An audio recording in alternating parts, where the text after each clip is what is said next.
There is a time coming when God will in a most public and solemn manner judge the whole world of mankind. The doctrine of a general judgment is not sufficiently discoverable by the light of nature. Indeed, some of the heathen had some obscure notions concerning a future judgment, but the light of nature, or more unassisted reason, is not sufficient to instruct the world of fallen men in this doctrine.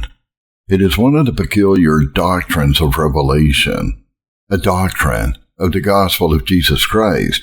There were indeed some hints of it in the Old Testament, as in Psalm 96, verse 13. The Lord comes to judge the world with righteousness and his people with his truth.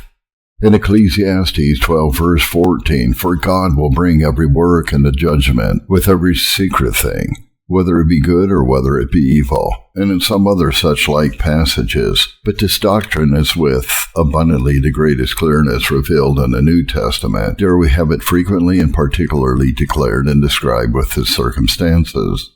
However, although it be a doctrine of revelation and be brought to light by the gospel, the brightest and the most glorious revelation that God has given to the world, yet it is a doctrine which is entirely agreeable to reason, and of which reason gives great confirmation, that there will be a time before the dissolution of the world, when the inhabitants of it shall stand before God and give an account of their conduct, and that God will in a public manner by a general and just judgment set all things to rights respecting their moral behavior, is a doctrine entirely agreeable to reason, which I shall now endeavor to make appear.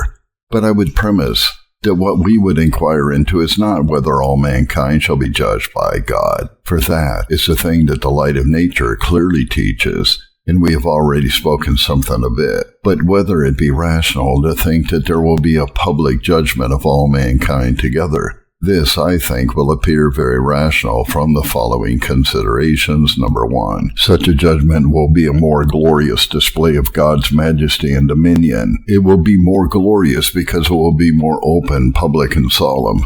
Although God now actually exercises the most sovereign dominion over the earth, although he reigns and does all things according to his own will, ordering all events as seems to himself good, and although he is actually judging the earth, continually disposing of men's souls according to their works, yet he rules after a more hidden and secret manner, insomuch that it is common among the proud sons of men to refuse acknowledging his dominion.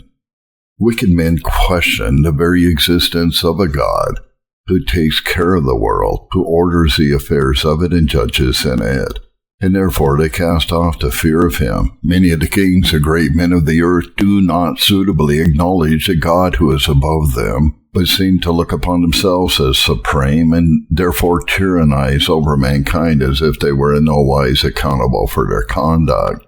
There have been, and now are, many atheistical persons who acknowledge not God's moral dominion over mankind, and therefore they throw off the yoke of his laws and government. And how great a part of the world is there now, and has there always been, that does not acknowledge the government of the world belongs to the God of Israel, or to the God of Christians, but has paid homage to other imaginary deities, as though they were their sovereign lords and supreme judges.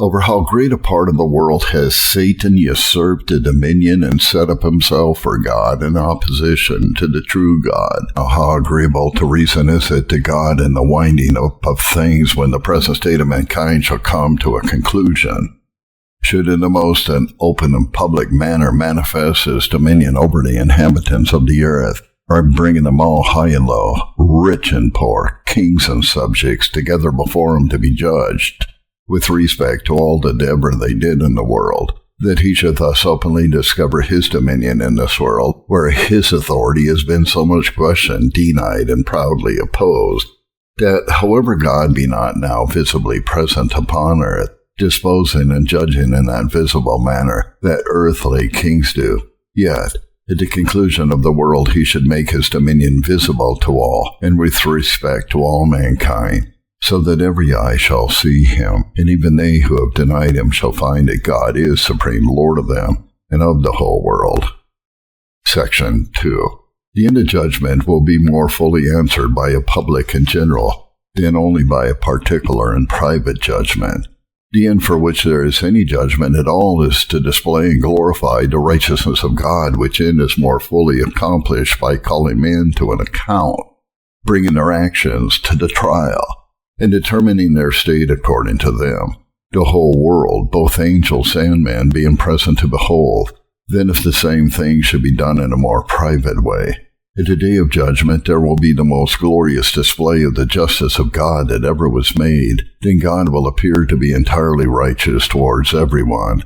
The justice of all his moral government will on that day be at once discovered. Then all objections will be removed. The conscience of every man shall be satisfied. The blasphemies of the ungodly will be forever put to silence. An argument will be given for the saints and angels to praise God forever. Revelation 19 verses 1 and 2.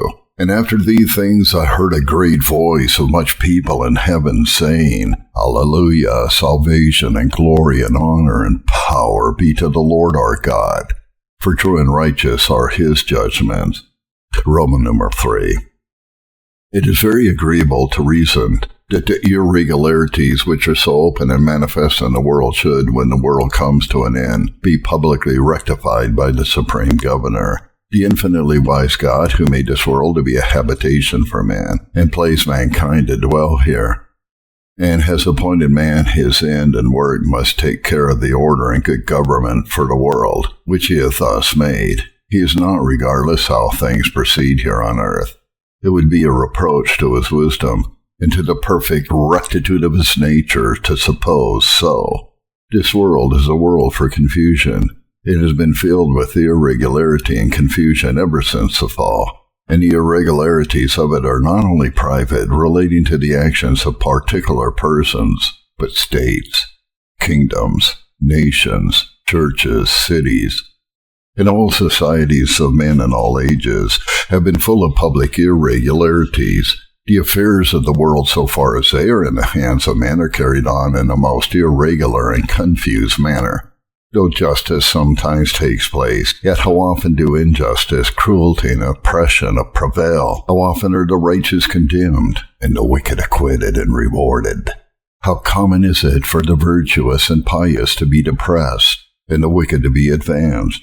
How many thousands of the best men have suffered intolerable cruelties merely for their virtue and piety, and in this world have had no help, no refuge to fly to? The world is very much ruled by the pride, covetousness, and passions of men. Solomon takes much notice of such like irregularities in the present state in this book of Ecclesiastes. Hereby he shows the vanity of the world. Now, how reasonable is it to suppose that God, when he shall come and put an end to the present state of mankind, will in an open, public manner, the whole world being present, rectify all these disorders, and that he will bring all things to a trial by a general judgment, in order that those who have been oppressed may be delivered, that the righteous cause may be pleaded and vindicated, and wickedness which has been approved, honored, and rewarded may receive its due disgrace and punishment, that the proceedings of kings and earthly judges may be inquired into by him whose eyes are as a flame of fire, and that the public actions of men may be publicly examined and recompensed according to their desert. How agreeable is it to divine wisdom thus to order things, and how worthy of the supreme governor of the world. Roman numeral number 4. By a public and general judgment, God more fully accomplishes a reward he designs for the godly, and punishment he designs for the wicked. One part of the reward which God intends for his saints is the honor which he intends to bestow upon them. He will honor them in the most public and open manner, before the angels, before all mankind, and before them that hated them.